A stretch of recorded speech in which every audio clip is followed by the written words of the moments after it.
Les routes de la soie 2.0. Comment Pékin finance sa conquête du monde. Au XVe siècle, les routes de la soie reliaient la Chine à l'Europe. Des caravanes, des épices, des trésors et aussi de la soie. 5 siècles plus tard, Pékin remet la machine en marche. Mais cette fois, les chameaux ont été remplacés par des milliards de dollars. En 2013, Xi Jinping lance l'initiative Belt and Road, la nouvelle route de la soie. Un projet tentaculaire.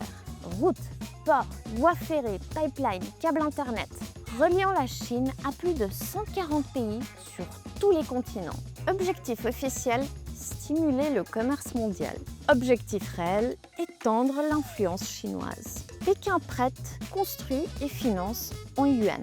Et quand un pays ne peut plus rembourser, la Chine obtient souvent autre chose. Un port, une base logistique ou un accès privilégié à des ressources. Exemple, le port de Hambantota au Sri Lanka, concédé à la Chine pour 99 ans après l'impossibilité de rembourser un prêt. Le corridor économique Chine-Pakistan, 60 milliards d'investissements reliant le Xinjiang à la mer d'Oman. Et en Afrique, des dizaines d'infrastructures, barrages, autoroutes, chemins de fer, financés à crédit chinois. Certains parlent d'un piège de la dette.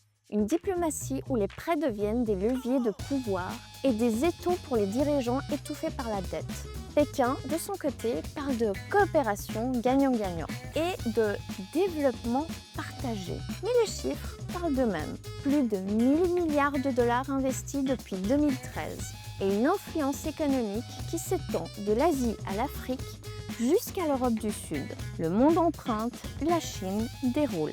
À retenir, les routes de la soie 2.0 ne transportent plus d'épices, mais du crédit et de l'influence. Et derrière chaque port, chaque rail, chaque pont, se dessine une nouvelle carte du monde tracée à l'encre de Chine.